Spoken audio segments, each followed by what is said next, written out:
Hello everyone. आज हम लोग का एडवांस बग बाउंड्री ट्रेनिंग का फर्स्ट क्लास है ये। और इसमें हम लोग वेब एप्लीकेशन और वेबसाइट का बेसिक डिफरेंस देखेंगे। हम लोग पहले वेब एप्लीकेशन का इंट्रोडक्शन देखने वाले हैं, फिर उसके बाद बग बाउंड्री है क्या और उसका हम लोग इंट्रोडक्शन देखेंगे। तो चलिए शुरू करते हैं।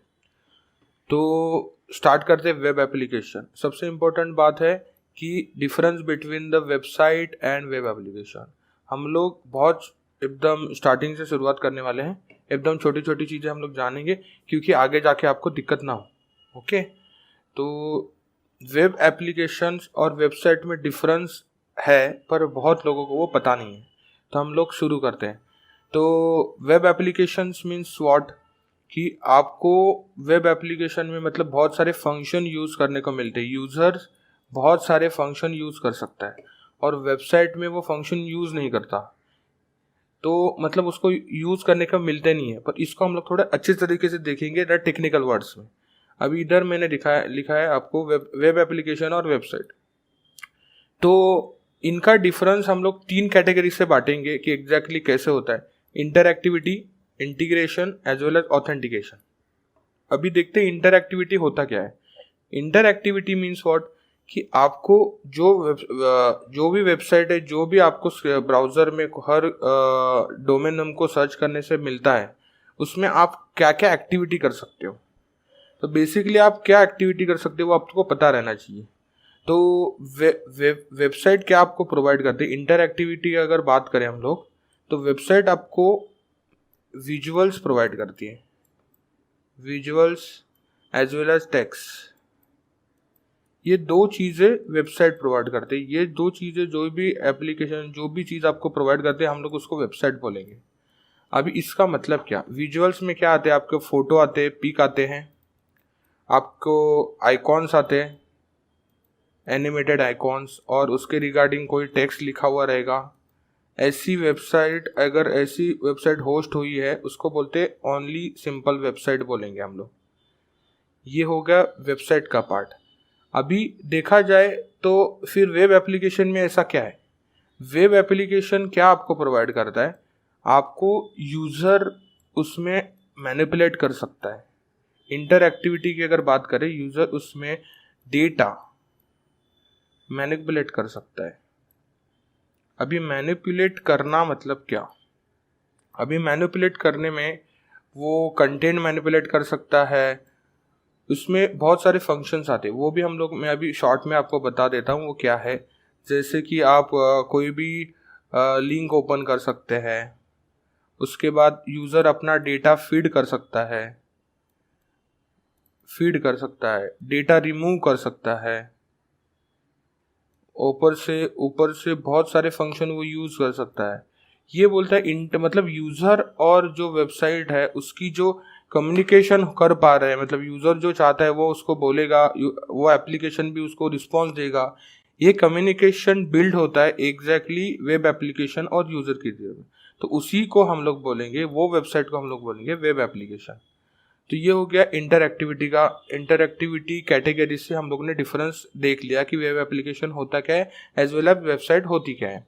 तो अभी हम लोग देखेंगे कि इंटीग्रेशन में कौन कौन सी चीज़ें होती है।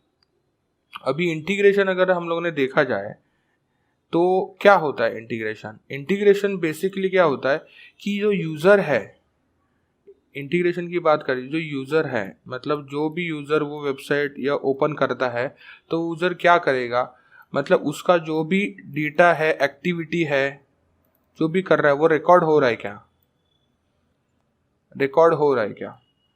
मीन्स व्हाट, अगर अभी वेबसाइट की पहले बात कर लेते हैं, तो वेबसाइट में बेसिक सॉफ्टवेयर अगर कनेक्टेड रहेंगे तो कनेक्टेड रहते हैं।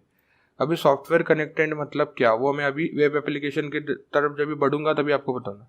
अभी वेब एप्लीकेशन की बात की जाए तो बेसिकली CRM ये सॉफ्टवेयर रहता है। ऐसे बहुत सारे सॉफ्टवेयर रहते हैं और बहुत सारी चीज़ें होती है जिससे यूज़र और जो वेबसाइट वो ब्राउज कर रहा है उसमें कम्युनिकेशन बिल्ड होता है और उसकी जो जो चीज़ें हैं ना वो रिकॉर्ड रहती है। मतलब CRM का फुल फॉर्म हो गया कस्टमर रिलेशनशिप मैनेजमेंट सॉफ्टवेयर। तो वो क्या करता है, यूज़र के जो डेटा है वो सेफ रखता है। अभी वो सेफ रखता है, वो इन टेक्निकल लैंग्वेज में वो अलग चीज़ है। और जो CRM की बात कर रहे हैं, वो जो कंपनी वो वेबसाइट होस्ट कर रही है, मतलब जो कंपनी का नाम यूज़ कर, मतलब DNS का जो DNS है वो जो होस्ट कर रही है, उसके उसके लिए, कंपनी के लिए जो सॉफ्टवेयर यूज़ होता है उसको CRM बोलते हैं। कंपनी अपने मतलब के लिए, अपने वर्किंग के लिए जो सॉफ्टवेयर यूज़ करते हैं उसको बोलते हैं CRM। जो डेटाबेसेस, क्योंकि दो तरीके की चीज़ रहती है डेटाबेसेस में। डेटाबेसेस की बात की जाए तो डेटाबेसेस में आपको जो रिस्पॉन्स मिल रहा है वो तो होता ही है, पर वो डेटाबेस आप, वो कंपनी वाले भी तो देखते हैं कि क्या हो रहा है, किधर जा रहा है। कंपनी वालों को देखने के लिए जो सॉफ्टवेयर यूज़ किए जाते हैं CRM। ऐसा वेबसाइट में कोई सॉफ्टवेयर नहीं रहता, कोई चीज़ नहीं रहती। हो भी सकते, माइट बी हैपन और माइट बी नॉट हैपन। तो दिस इज इंटीग्रेशन कैटेगरी से हम लोगों ने डिफरेंस देखा। अभी ऑथेंटिकेशन से हम लोग डिफरेंस देखते हैं। ऑथेंटिकेशन सबको पता है कि authentication means what. Authentication means registration process as well as log in process. तो रजिस्ट्रेशन प्रोसेस में क्या होता है, वेबसाइट में कभी कभी रजिस्ट्रेशन प्रोसेस रहती है कि आप रजिस्टर करो पहले और फिर लॉग इन करो, फिर आप अपना जो टेक्स्ट है, विजुअल्स है और टेक्स्ट है वो ऑपरेट कर सकते हो। पर इसमें ऑथेंटिकेशन होना से भी मतलब नहीं होता। अगर वो कोई भी वेबसाइट, मतलब जो फंक्शन आपको प्रोवाइड नहीं करती है, वो अगर ऑथेंटिकेशन ले रही है तो, और सर्विस और प्रोडक्ट कोई भी सेल नहीं कर रही है और प्रोवाइड नहीं कर रही है, तो उसका ऑथेंटिकेशन करने से कोई मतलब नहीं है। और वो सेफ भी नहीं रहेगा और उसका कुछ इम्पोर्टेंस भी नहीं रहेगा कि आप करो या ना करो। अगर आप करते हो तो जो वेबसाइट, जिसकी वो वेबसाइट है, जिसका वो डोमेन नेम है जो चला रहा है, उसके पास आपका डेटा आ जाएगा। अभी वो डेटा का वो कैसा यूज़ करता है उसके ऊपर है। पर वो आप अगर ऑथेंटिकेशन लगा भी दिया और वो आपको कुछ सर्विसेज ही नहीं प्रोवाइड कर रहा है, तो फिर आपको ऑथेंटिकेशन करने से मतलब ही नहीं है। ऐसी भी वेबसाइट्स है। हम लोग जैसे जैसे आगे लेक्चर में बढ़ेंगे, मैं आपको इसका डिफरेंस बताऊंगा, क्योंकि आप लोग पढ़ने वाले हैं, बग बाउंटी करने वाले हैं। तो वो क्या होता है, किधर करने, हम लोग भटके नहीं, इसके लिए हम लोग ये सब डिफरेंस देख रहे हैं। ओके, तो अभी और वेब एप्लीकेशन में ऑथेंटिकेशन कैसे होता है, ये बहुत इंपॉर्टेंट चीज़ है। क्योंकि वेब एप्लीकेशंस डिफर कैसे होता है, अभी इसमें हम लोग थोड़े देर के बाद इन डेप्थ में भी देखेंगे एग्जैक्टली वेब एप्लीकेशंस क्या है, हम लोग क्या क्या करने वाले, उसके एग्जाम्पल के साथ मैं आपको बताऊंगा। अभी देखा जाए तो ऑथेंटिकेशन की जब भी बात होती है तो रजिस्ट्रेशन होता है। कोई भी वेबसाइट में रजिस्ट्रेशन होगा, रजिस्ट्रेशन होने के बाद फिर लॉगिन करने को आपको बोला जाएगा। और लॉगिन होने के बाद जब भी यूज़र एंटर होगा, तभी उसको बहुत सारे प्रोडक्ट्स दिखेंगे जो वो बाय कर सकता है, और बहुत सारी सर्विसेज देखेंगी जो यूज़ कर सकता है। और ऐसी सर्विसेज देखेंगी जो आप खाली आपके लिए, वो इंडिविजुअल यूज़र के लिए वो यूज़ करके, बाय करके यूज़ करें। ये क्या हो रहा है, ये जो सर्विस देना है ये हर एक यूज़र को तो नहीं दे सकते, जो बाय करेगा उसको ही दे मिलेगी। तो ये, इस चीज़ का रिकॉर्ड रखना, इस चीज़ को मैनिपुलेट करना, ये सब चीज़ें यूज़र कर सकता है, हैकर भी कर सकते हैं। ये एक्चुअली क्या हो रहा है, कम्युनिकेशन हो रहा है वेबसाइट और यूज़र के साथ। मतलब कैसा हो रहा है, इनडायरेक्टली अगर आसान शब्दों में इसको देखा जाए तो कोई भी हम लोग अगर एज अ कस्टमर कोई भी दुकान में जाते हैं, तो दुकान में जाते हैं तो क्या होता है, तो हम लोग जैसे वो दुकानदार से बातचीत करते, कम्युनिकेशन करते, वो आपको दिखाता है प्रोडक्ट, हम लोग बाय करते हैं उनसे, तो उस हिसाब से वो हम लोग का कम्युनिकेशन हो रहा है। तो दिस इज़ अ कम्युनिकेशन, और इसके लिए ऑथेंटिकेशन ज़रूरी है। तो ये क्या होता है, जब भी हम लोग प्रोडक्ट को सर्विस बाय करते हैं तो हम लोग का ऑथेंटिकेशन बहुत इंपॉर्टेंट हो जाता है। क्योंकि ये इम्पोर्टेंट इसलिए है क्योंकि अगर ऑथेंटिकेशन नहीं रहेगा तो आपको हर एक इंडिविजुअल यूज़र को सर्विसेज प्रोडक्ट बाय करने की सर्विस नहीं मिलेगी। उसके अलावा जो भी यूज़र ऑथेंटिकेशन कर रहा है उसका सेंसिटिव डाटा जो वेब एप्लीकेशन यूज़ कर रहा है, जिसका नाम है, जिसका डोमेन है, उसके बाद सेफ रहता है। क्योंकि वो सेफ रखना उसको ज़रूरी भी है, क्योंकि उसको सर्विसेज, इंडिविजुअल सर्विसेज प्रोवाइड करनी है। तो इसलिए वेब एप्लीकेशन और वेबसाइट अलग अलग होती है। अभी हम लोगों ने देखा कि उसका डिफरेंस क्या है, राइट। अभी हम लोग आगे बढ़ेंगे एक बार, ये अभी हम लोग थोड़ी देर में आगे बढ़ेंगे एग्जैक्टली क्या हो रहा है और कैसे अभी अभी भी आप सीखोगे तो आपको कैसा मौका मिलेगा आगे जाके ये करने का, बग बाउंटी करने का, आपको प्रैक्टिस करने का। अभी देखा जाए, अभी मैंने रिसेंटली 2020 लास्ट ईयर की, अभी 2021 चल रहा है, लास्ट ईयर की मैंने रिपोर्ट निकाली। उसमें क्या है, इंडिया में 19,000 से भी ज़्यादा ई कॉमर्स कंपनीज हैं अभी अपनी प्रोडक्ट और सर्विसेज सेल कर रही है ऑनलाइन। ओके, और अभी फिलहाल 2020 में 29% स्मॉल बिजनेसेस ऑनलाइन शिफ्ट हुए हैं। क्यों शिफ्ट हुए? उसके प्रोडक्ट और सर्विसेज को सेल्स करने के लिए। तो ये हम लोग के लिए अपॉर्चुनिटी की बात है। एज ए इथिकल हैकर ये हम लोग को अपॉर्चुनिटी बात है। और स्टार्टिंग में जो भी बिगनर है उनको ये जो स्मॉल बिजनेसेस के लिए रिसेंटली जो न्यू वेबसाइट आ रही है, न्यू वेब एप्लीकेशन जो आ रहे हैं, उस पर प्रैक्टिस करने बहुत ज़रूरी है। और वो करेंगे तो उनके करियर के लिए बहुत फ़ायदा रहेगा। अभी थोड़ा हम लोग, ये तो हो गया अपॉर्चुनिटी के बाद, अभी हम लोग थोड़ा देखेंगे ई कॉमर्स वेबसाइट क्या होती है, e commerce web application website क्या होती है। क्योंकि आपको अभी भी थोड़ा सा क्लियर नहीं रहेगा कि एग्जैक्टली वेबसाइट और वेब एप्लीकेशन का डिफरेंस क्यों बताया। क्योंकि आगे जाके एज अ बग बाउंटी हम लोग वेब एप्लीकेशन पे प्रैक्टिस करने वाले हैं, ना कि वेबसाइट के ऊपर। तो वेब एप्लीकेशन होता क्या है वो तो आपको पता रहना चाहिए, राइट। अभी पहले मैं क्या करता हूँ, एक basically e commerce web application होता क्या है वो मैं आपको बता देता हूँ और उससे टाइप बता देता हूँ। उसके बाद हम लोग एक एग्जांपल के तौर पे भी देखेंगे। ओके, तो ई कॉमर्स वेबसाइट क्या होती है? ई कॉमर्स वेबसाइट यही नहीं होती जो फ्लिपकार्ट, सबको लगता है फ्लिपकार्ट, मिंत्रा, ये इनको ई कॉमर्स वेबसाइट कहा जाता है। ये तो ई कॉमर्स वेबसाइट ही है, पर ई कॉमर्स वेबसाइट इसको बोलते हैं, हर एक कंपनी वेबसाइट ऐसी हो सकती, ई कॉमर्स हो सकती है जो कि यूजर को सर्विसेज प्रोवाइड करे और प्रोडक्ट प्रोवाइड करे ऑनलाइन। जो ये फैसिलिटीज दे रही है उसको ई कॉमर्स वेबसाइट कहा जाता है।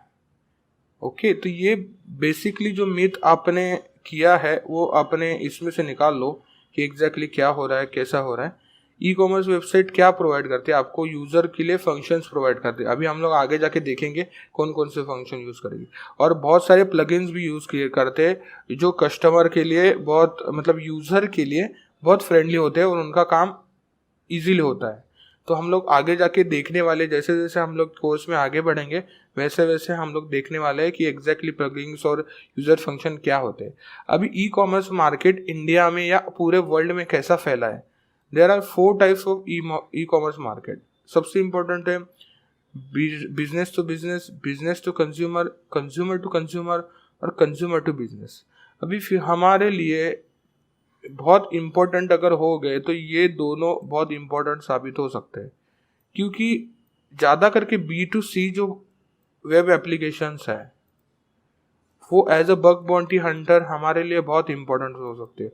क्योंकि उसमें जो यूज़र रहेंगे वो हमारे जैसे पब्लिक रहेंगे, जो नॉर्मल पब्लिक रहती है, जो पीपल रहते हैं कि जिनको ज़्यादा पता नहीं है, वो डायरेक्टली जेन्युइनली जाते हैं, सर्विसेज बाय करते, जैसे कि हो गया अमेजोन, फ्लिपकार्ट, मिंत्रा, ऐसे अलग अलग चीज़ों जो अपने प्रोडक्ट और सर्विसेज ऑनलाइन सेल कर रही है। तो इसके लिए हम लोग का अपॉर्चुनिटी भी ज़्यादा है और ये बहुत इंपॉर्टेंट भी हो जाता है। अभी B2B कंपनी में क्या होता है, B2B वेब एप्लीकेशंस क्या होते हैं, बिजनेस ओरिएंटेड रहते हैं। तो उसमें most of the dealing physically होती है, पर ओनली उनका फिजिकल एग्जिस्टेंस रहने के लिए B2B बिजनेस की वेब एप्लीकेशन रहते हैं। उसमें इतना सेंसिटिव डेटा मिलने के चांसेस कम रहते हैं। मतलब एज अ अपॉर्चुनिटी हम लोग इसको भी देखते ही है, क्योंकि ये भी बहुत सारा सेंसिटिव डेटा रिवील कर सकती है अगर इसमें परफॉर्म हुआ। पर इनडायरेक्टली एज अ बिगिनर आपका जो फोकस रहना चाहिए वो B2C में ही होना चाहिए। Business to consumer web application की वेबसाइट आप सर्च करो, उसके ऊपर प्रैक्टिस करो। तो हम लोग ये अभी हो गया कि आपका हम लोग क्या कर रहे हैं, कैसे कर रहे हैं, राइट। ये हो गया पूरा बग, सबसे ये हो गया वेब एप्लीकेशन का स्मॉल इंट्रोडक्शन। तो अभी मैं आपको एक बेसिकली ओवरव्यू दे देता हूँ कि एग्जैक्टली क्या हो रहा है, कैसे हो रहा है, मतलब होता क्या है। तो मैं अभी स्टार्ट करता हूँ। HDFC बैंक से मैं चालू करता हूँ। ये एक वेब एप्लीकेशन वेबसाइट है। तो हम लोग देखते हैं अभी क्या है, क्योंकि ऑफिशियली बैंकिंग वेबसाइट है तो वेब एप्लीकेशन तो रहेगा। वेब एप्लीकेशन मीन्स व्हाट, कि आपको यूज़र को मिल रहा है यूज़ करने का मौका, राइट। तो हम लोग वो देखने वाले हैं अभी आगे जाके। तो अभी ये तो ऐड है। अभी देखो ये वेब एप्लीकेशन कैसा है। इसमें बहुत सारे फंक्शन, देखो मेरे को सर्च फंक्शन यूज़ करने को मिल रहा है, बहुत सारा इंफॉर्मेशन मैं इससे निकाल सकता हूँ, राइट। तो ये देखो लॉगिन है, ये बहुत सारी चीज़ें हैं। अभी मेरे को देख रहा है पे में देख सकता हूँ, ये हर चीज़ें मैं यूज़ कर सकता हूँ। ये क्या कर, ये एग्जैक्टली है क्या, ये यूज़र को, मतलब मैं अभी यूज़र एज अ यूज़र इधर काम कर रहा हूँ, राइट। तो ये मेरे को फंक्शन से तो है, इतने सारे फंक्शन इधर यूज़ कर पा रहा हूँ। तो this is the example of web application, right. This is the example of web application. इसमें हर चीज़ का इन्फो दिया है, पर्सनल के लिए, NRI के लिए, हर चीज़ का ऑपरेशन यूज़र के लिए दिया है उन्होंने। इतने सारे फंक्शन यूज़र के लिए उन्होंने दिए। तो this is a web application. अभी एज ए इथिकल हैकर और हम लोग बग बाउंटी हंटर, हम लोग को इसको टेस्ट करना है कि इसमें कोई बग है क्या, वर्नेबिलिटी है क्या, कोई भी चीज़ें है क्या। तो बेसिकली हम लोग वेब एप्लीकेशन में प्रैक्टिस करने वाले, ना ही कि वेबसाइट पे। तो इधर ही फर्स्ट क्लास हमारी ख़त्म होती है। आज हम लोग ने देखा कि वेब एप्लीकेशन का बेसिक इंट्रोडक्शन देखने वाले थे हम लोग, और जो कि हम लोग ने देख लिया है। और हम लोग का अभी फोकस क्लियर हो गया रहेगा कि हम लोग को वेब एप्लीकेशन ही टेस्ट करना है, ना कि वेबसाइट। बहुत सारे बग हंटर जो बिगिनिंग में प्रैक्टिस करते हैं, उनको बहुत सारी चीज़ें पता नहीं रहती, वो डायरेक्टली कोई भी वेबसाइट ले लेते हैं, किसमें भी काम करते हैं, प्रैक्टिस करते हैं और उनको रिजल्ट नहीं मिलते। Nifta banting mikunting nari Tumpaya katos ake akatos Ekong talana weruta asi Za uwe flu ikni maya Nifta banting mikunting